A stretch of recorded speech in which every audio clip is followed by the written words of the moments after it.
Salut tout le monde, bienvenue dans cette nouvelle vidéo. Donc aujourd'hui, petite vidéo sur un film qui a fait beaucoup parler ces derniers temps. Voilà, normalement cette vidéo sortira dans 2 semaines quand je l'enregistre, donc je sais pas si les gens en parleront encore. Mais vous l'avez vu dans le titre, on va parler de Obsession. Donc un film qui, voilà, qui a beaucoup fait parler à la fois en bien et en mal. Voilà, donc déjà une chose intéressante à dire, c'est que ce film est le film le plus rentable parmi les films d'horreur de ces dernières années. Voilà, après, Oula. Du coup, est-ce que proportionnellement, il a fait mieux que le projet Blair Witch? Parce que le projet Blair Witch, il y avait vraiment quasiment zéro budget et ça a cartonné comme il n'y a pas. Là, on voit qu'il y a quand même un peu plus de budget qu'à l'époque. Euh, il y a aussi plus de cinéma qu'à l'époque, plus de public pour aller voir ce genre de film qu'à l'époque. Donc, effectivement, si on regarde les chiffres d'aujourd'hui et les chiffres de l'époque, forcément que celui-ci aura fait mieux. Mais est-ce que proportionnellement par rapport aux époques, est-ce qu'il a quand même pu battre du coup le projet Blair Witch, qui était déjà le film d'horreur le plus rentable de l'histoire à l'époque? Mais du coup, le contexte du cinéma est quand même très différent euh, entre la sortie de Blair Witch et celui-ci. Euh, donc, ça reste un film, personnellement, que moi j'ai beaucoup aimé, avec quelques nuances. Voilà, j'irai pas jusqu'à dire que c'est le meilleur film d'horreur de l'année, parce que bah, déjà on n'est qu'à la moitié de l'année. Donc, si ça se trouve, il y a des films d'horreur qui seront mieux, qui sortiront après. C'est vrai que pour l'instant, il n'y a pas de film d'horreur sorti avant que j'ai vu qui était mieux, et en même temps, j'en ai pas vu beaucoup. Heu, mais pour moi, ce film, il a quand même certains petits défauts et on va pouvoir en revenir. Alors déjà, sur la réalisation, elle est plutôt nickel, c'est vraiment très propre. C'est pour ça que je dis qu'on peut pas comparer ce film-là, directement au projet Blair Witch, comme si c'était la même époque, parce que déjà rien qu'à la réalisation, on voit qu'il y a clairement pas le même budget, hein. On voit qu'Obsession, il y a quand même un petit budget, parce que l'image, elle est très propre. Il y a des effets visuels qui sont super bien faits aussi. Voilà, là où à l'époque, le projet Blair Witch profitait justement d'avoir des moyens, très faibles pour se montrer un peu plus malin, et tout ça. Donc ici, tout est très propre, tout est très nickel. Au niveau de la réalisation, même si voilà, c'est des gens peu connus, bah, ça reste très bon. Voilà, il n'y a pas eu de trucs qui m'ont choqué en termes de réalisation. Au niveau de l'acting, je trouve que chez l'acteur qui joue Bert, c'est parfait. Voilà, je trouve qu'il n'y a pas de défaut dans son jeu d'acteur. Voilà, il n'en fait pas des tonnes, il n'est pas dans du sous-jeu non plus, il est extrêmement bien pour ce qu'il est censé jouer. Par contre, pour l'actrice qui joue Nina, je trouve que la plupart du temps, elle est très bien, mais il y a des scènes où je trouve qu'elle joue pas si bien que ça, c'est les scènes où elle pleure. Je trouve que quand elle pleure, on sent que c'est vraiment le cliché de la personne qui pleure, qui fait des bruits, bah, qui est le même que chaque personne. Voilà, si on te dit: «Tiens, fais semblant de pleurer», tout le monde ferait quasiment la même chose, et ben, là, c'est exactement ça. Et personnellement, j'ai trouvé que c'était pas très, très bon quand elle pleurait. Après le reste, c'est vraiment pas mal. En termes de mise en scène, j'ai trouvé que c'était plutôt cool, même si, il y a quelqu'un sur internet qui a dit une chose qui est extrêmement juste, c'est que, l'horreur de la série repose beaucoup sur, l'effet, de Smile. Je crois que c'est ça, ouais, Smile, dont j'ai vu que le 2, j'ai pas vu le 1. Perso, le concept, moi, il m'intéresse pas plus que ça, le truc de Smile, hein, où juste les gens, ils ont un sourire chelou et puis après, ils se mettent à se suicider, là où chez Fatka, dans celui que j'ai vu, ils se mettaient à moitié à se tuer devant l'héroïne quasiment à chaque fois, où ils essayaient de l'agresser, enfin bref, c'était pas si ouf que ça, Smile. Euh, mais c'est vrai que ce film-là reprend beaucoup ce concept-là, où quand Nina est à moitié possédée ou je sais pas quoi, du coup, déjà, elle se met souvent dans l'ombre. Pour moi, ça, c'est un peu un aveu de faiblesse de l'acting de l'actrice, qu'elle se mette dans l'ombre et qu'on cache son visage, parce que, bah, genre, je vois pas pourquoi des fois elle serait genre comme ça, à la lumière et des fois elle se mettrait juste dans l'ombre. Vraiment, il y a une scène où elle est en face de lui, puis vraiment elle recule pour se mettre dans l'ombre et faire son speech dans l'ombre. Je trouve ça très bizarre parce que, bah, au final, Quand quand elle est juste figée devant lui, bah, elle est beaucoup plus creepy que, bah, quand il se met à l'ombre et que du coup, bah, qu'on voit rien. Enfin, en tout cas, moi, je trouve que ça fait rien du tout quand il se met à l'ombre. Hem, Bref, en vrai, ce qui est vraiment, ce qui ajoute un peu à la tension que peut ressentir le spectateur, c'est surtout le son derrière et ça honnêtement, ça m'a agacé tout le long du film parce que, en gros, tu as le son qui devient de plus en plus fort et très oppressant, à chaque fois qu'un truc est censé te faire peur. C'est-à-dire qu'au final, bah, c'est pas la scène en elle-même qui te fait peur ou qui te stresse, c'est la musique qui est tellement forte et qui est tellement, oppressante, en fait, qui te donne une sensation, bah, qui te fait chier, en fait. Parce que moi, ça m'a plus saoulé qu'autre chose, mais je comprendrais que certaines personnes, pourraient être oppressées par ce genre de son et moi, c'est un truc qui m'agace un peu dans le cinéma, c'est qu'en fait, le son ou la musique, est vraiment, ce qui va accentuer les scènes, bah, quand les acteurs sont pas assez bons pour gérer eux-mêmes avec l'acting. Ça veut dire que, bon, bah, si les acteurs sont pas assez bons pour te faire verser une larme et bah, allez hop, on va te mettre une musique larmoyante, pour bien appuyer la scène et te faire pleurer. Là, c'est pareil, mais dans le sens inverse, pour essayer de t'angoisser ou te faire peur. Et moi, je trouve ça, mauvais, en fait, voilà, tu peux faire peur aux gens sans avoir besoin de mettre, des musiques ou des sons, extrêmement chiants, dès que tu es censé avoir peur.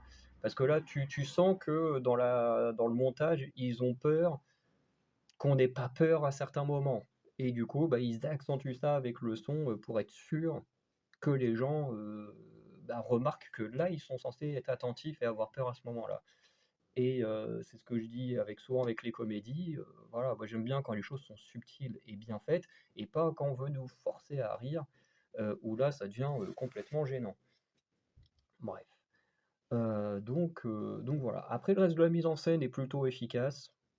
Voilà, il y a que le fait d'aller dans l'ombre ou qui me dérange ou le mixage son qui est dérangeant.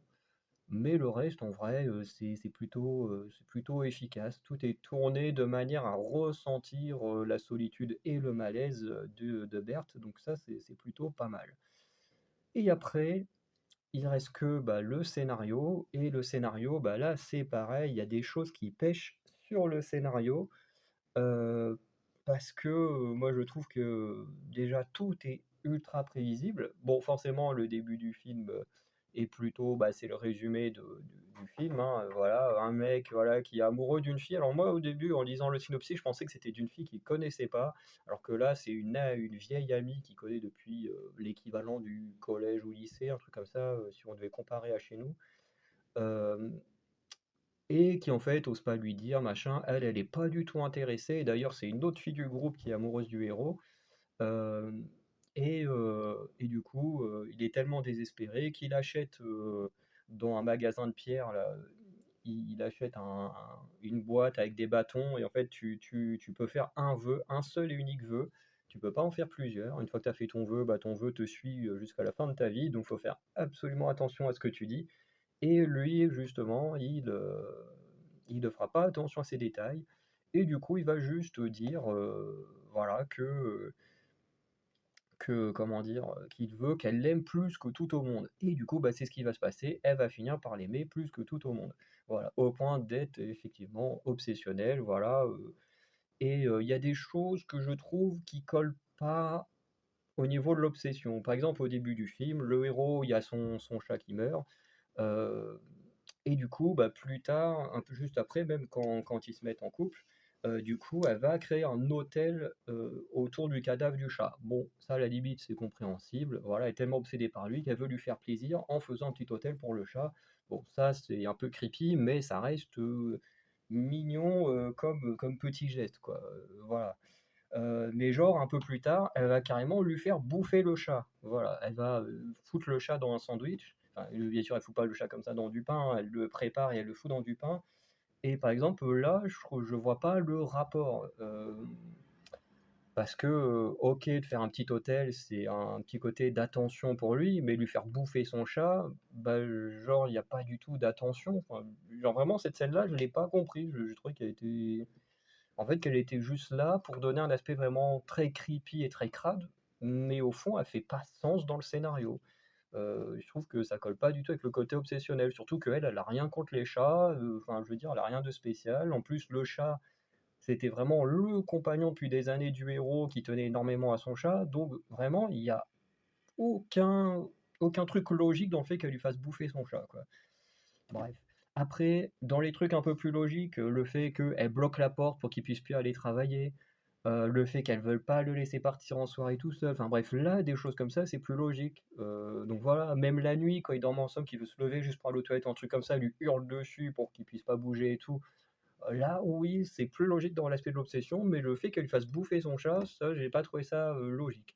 D'ailleurs, le chat qui meurt d'une overdose parce qu'il a bouffé les médicaments du mec, genre, je trouve ça trop bizarre. Genre, le chat, il était chopé les médicaments, il s'est fait la boîte de médicaments, et puis il fait une overdose comme ça. Enfin, genre ça, vraiment, quand le film a commencé, j'ai commencé à me dire: «Ouh c'est quel genre de film ça?»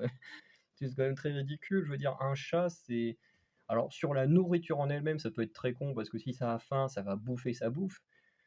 Mais tous ceux qui ont des chats, on sait que médicamenter des chats, c'est extrêmement compliqué, de leur donner vraiment des comprimés et tout. Bah alors là, qu'un chat va bouffer des comprimés d'un humain, genre c'est quasiment impossible. Enfin, vraiment, c'est très bizarre. Donc le fait que le chat il meurt comme ça, c'est trop bizarre. Alors, ça va servir par la suite parce que voilà, le héros va se souvenir de la mort de son chat et va faire des choses avec les médicaments. Voilà, je rentrerai pas plus dans les détails pour pas spoiler ceux qui n'ont pas encore vu le film. Heu, mais voilà, globalement, il y aura un autre truc à les médicaments, mais le truc, c'est que le héros, il parle déjà plusieurs fois de faire des insomnies et de justement prendre des somnifères pour s'endormir. Donc pour moi, ils avaient pas besoin de tuer le chat avec le somnifère, alors que plus tard, il intègre lui-même le fait de prendre des somnifères pour s'endormir. Je trouve que vraiment les trucs autour du chat, c'est un petit peu trop. À part le petit hôtel, ça je trouvais ça bien, ça impose vraiment parce que c'est vraiment le premier truc très creepy que Nina va faire, donc ça c'est bien.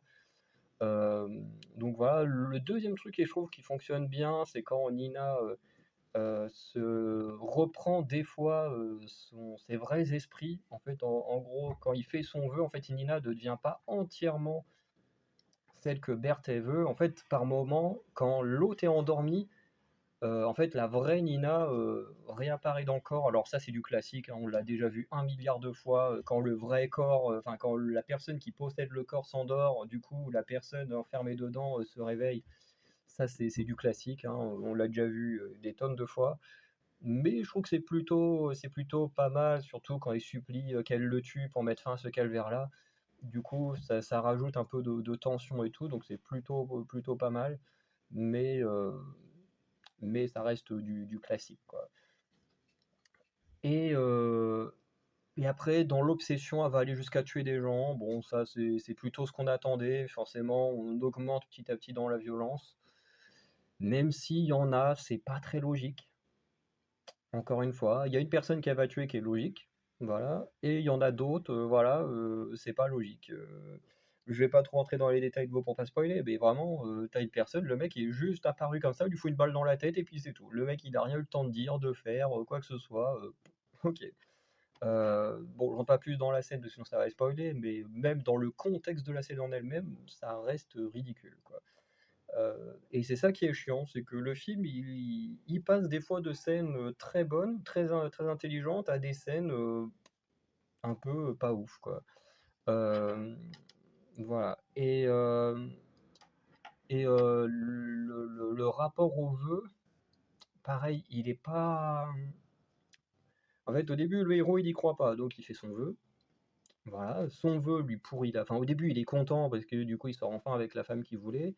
Ensuite, son vœu commence petit à petit à lui pourrir la vie. Bon, ce qui est bizarre, c'est que là aussi où c'est pas très, très bien écrit, c'est qu'il cherche à se débarrasser de son vœu et du coup à se débarrasser de Nina, mais en même temps, dès que des gens font des reproches à Nina et ben, en fait, il la protège comme il y a pas.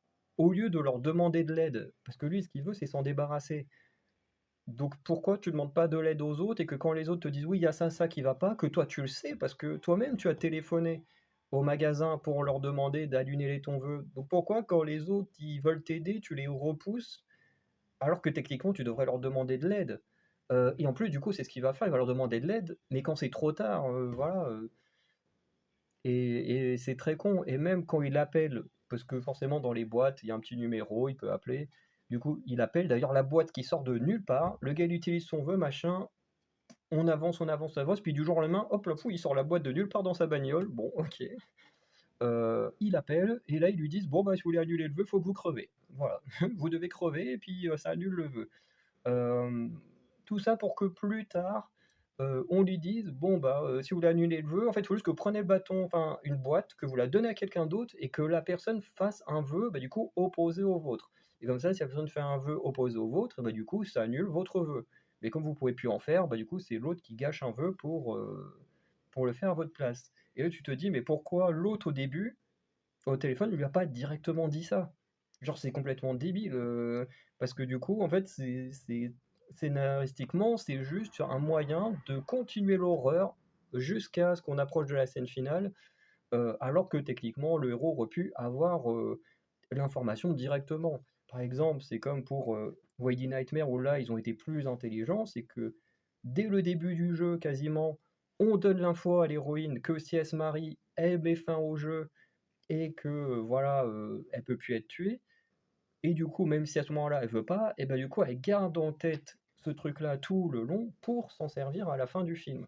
Là, le problème, c'est que le héros, on lui donne deux informations différentes, alors qu'on aurait pu lui donner les deux informations dès le début. Mais scénaristiquement, on sait très bien que c'est juste parce qu'il faut faire durer l'horreur, sinon bah, le film, bah, il se serait terminé au milieu du film. Et ça, moi, c'est le genre de truc que j'aime pas, parce qu'on aurait pu lui dire, mais qu'il hésite quand même parce que je trouve que ça aurait été plus intelligent qu'on lui dise qu'il aille acheter une boîte, mais qu'au fond il hésite parce que bah, il vit quand même son rêve d'être avec la femme qu'il aime depuis des années. Et je trouve que ça aurait été plus malin et que plus l'horaire avançait, bah, plus il se serait dit bah tiens, je vais demander à quelqu'un d'utiliser le vœu parce que j'en peux vraiment plus. Et je trouve que scénaristiquement, ça aurait été beaucoup plus intelligent de faire comme ça plutôt que de lui donner une info et puis à la fin lui dire ah ben non finalement t'as pas besoin de te tuer, tu peux juste demander à quelqu'un d'autre d'annuler ton vœu en faisant un vœu. Ça, j'ai trouvé ça très con. Voilà. Bon, après, bien sûr, dans le magasin, le gars, il lui dit: «Tu peux demander aux d'annuler le feu, sinon tu peux aussi crever». Genre vraiment, le mec dans le magasin, il dit ça comme ça en face, «Sinon tu peux crever, voilà. Je te dis pas qu'il faut que tu te tues, mais tu peux crever», voilà, c'est voilà, j'ai trouvé ça dommage. Le truc que je trouve très dommage aussi, et d'ailleurs c'est ce que le héros il dit, c'est pourquoi un objet aussi dangereux, genre, est vendu comme ça dans un magasin? Genre, t'as un objet qui peut pourrir la vie des gens, mais qui existe dans le magasin. Et ce que je trouve dommage aussi, c'est que il y a que pour le héros qu'on voit vraiment cette descente en enfer. Alors que la première personne qui croise dans le magasin lui dit bien que des fois, des gens ils viennent, ils sont pas contents de leurs vœux, machin, et lui reproche de vouloir annuler leurs vœux et tout ça, alors que c'est impossible. Et ce que je trouve dommage, c'est qu'il ne cherche pas à rencontrer d'autres personnes qui vivent la même misère que lui ou des choses comme ça. Parce que c'est d'ailleurs ce qui se passe dans Action Vérité, donc la version de 2018, un truc comme ça, où quand les gens sont désespérés par le jeu, ils décident de trouver des gens qui ont pu survivre, dont ils vont retrouver, je crois que c'est le gars qui jouait dans Terra Nova, ils vont le retrouver et du coup ils vont pouvoir discuter de comment lui a réussi à survivre au jeu. Heu et du coup, je trouve que ça donne plus de substance à l'histoire. Parce que là, on donne des informations, mais qui ne servent à rien, alors que ça aurait pu aider le héros, ça aurait pu lui rajouter encore plus d'horreur de voir à quel point juste un petit vœu peut détruire la vie des gens, heu, en sachant que de l'autre côté, ça peut aussi faire l'inverse, puisque la deuxième personne que le héros croise dans le magasin, lui, bah, il a fait son vœu et sa vie se passe super bien. Et comme il le dit, de toute façon, tout se joue dans les mots qu'on utilise en faisant son vœu. Voilà. Si Berthe avait juste dit bah, je veux que Nina elle m'aime, bon bah Nina l'aurait juste aimé. Là il a dit je veux qu'elle m'aime plus que tout au monde, bon bah automatiquement c'est parti dans un délire beaucoup plus sombre. Voilà, c'est le choix des mots qui était important. Mais ça, moi je trouve ça dommage d'avoir des bonnes idées, mais de pas les pousser jusqu'au bout. Et c'est vrai que du coup scénaristiquement, bah, le film a beaucoup de petites choses qui voilà qui pêchent un peu. euh, et la fin est très prévisible. Voilà, j'en dirai pas plus, mais arrivé au coup de fil du héros, à la boîte, je savais à peu près comment allait se terminer le film. Heu, c'est pas forcément un défaut, voilà, parce que je sais qu'il y a des gens qui ont tendance à dire que les œuvres sont nulles, ou même dans le catch, souvent, quand, mmh, une victoire est prévisible, bah, les gens ont toujours tendance à dire: «Oui, c'est nul parce que c'est prévisible». Alors ça, je suis pas d'accord. C'est pas parce qu'une chose est prévisible que c'est nul. Pour moi, s'il y a une bonne façon de mener à ce résultat, bah, c'est très bien. Genre, je pense au match, par exemple, il y a eu il y a pas longtemps entre El Grande Americano Original et El Grande Americano. Le match était ultra prévisible. On savait tous que la personne, de Ludwig Kaiser sous le masque de El Grande Americano est tellement devenu un dieu au Mexique qu'on savait que forcément qu'il allait gagner, que Chad Gable avait aucune chance de gagner. Et pourtant, c'est clairement un des meilleurs matchs de catch qu'on ait vu cette année. Voire même peut-être si on rajoute quelques années en arrière, c'est clairement un des meilleurs matchs de catch qu'on ait vu produit par la WWE. Parce que certains vont dire oui, mais AEW, machin. Donc, si on se base que sur la WWE, ce match-là, c'est l'un des meilleurs qu'on a eu depuis quelques années.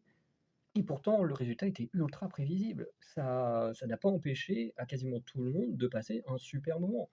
Et là, c'est pareil pour le film. Voilà, je savais très bien comment ça allait se terminer. J'ai eu une petite surprise, un moment donné, puisque quelqu'un va bel et bien faire un vœu juste avant la scène finale, enfin pendant la scène finale, mais vraiment avant le dénouement. Hem, donc ça, ce tout petit détail, je m'y attendais pas, mais tout le reste était quand même très prévisible. Mais j'ai pas envie de spoiler la fin, parce que je pense que c'est quand même un film à regarder. Voilà, ça reste un film à petit budget, avec des gens qui sont pas connus, qui certes le film a des petits détails, enfin des petits défauts, mais en même temps, même les films avec des gros budgets, des gros acteurs ont beaucoup plus de défauts que celui-ci.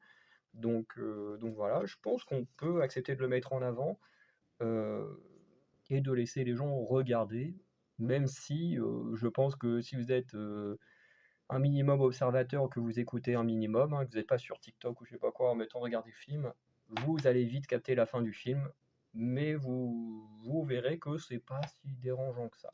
Voilà. Hem, Après, faut pas non plus en faire des tonnes sur ce film, hein, il est pas non plus extraordinaire comme, tous les influenceurs ont l'air de le dire, sur internet.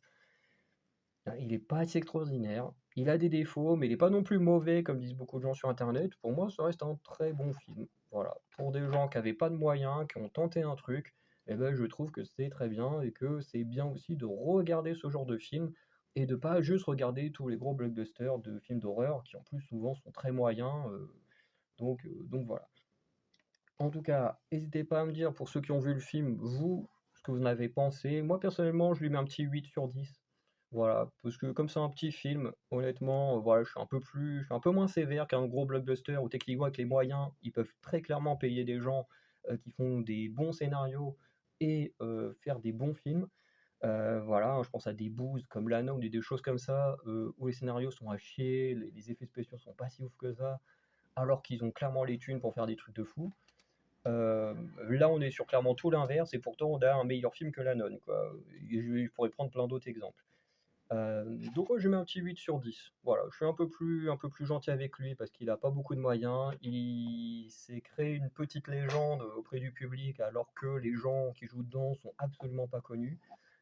Voilà, donc je suis un peu moins sévère sur ces petits trous, scénaristiques parce que, ben, en dehors de ça, de certains éléments de mise en scène qui font moins peur. Moi, je trouve qu'une personne qui est dans l'ombre, bah, fait moins peur que quand on la voit, là, quand elle a passé toute sa journée immobile avec son visage creepy, bah, je trouve que ça fait beaucoup plus peur que quand elle est dans l'ombre. Voilà, bon, à part ces 2 trucs-là, je trouve que le film est extrêmement bien. Voilà, donc n'hésitez pas à me dire comment vous l'avez apprécié ou pas et sinon, je vous souhaite une bonne journée, une bonne soirée. Ciao tout le monde.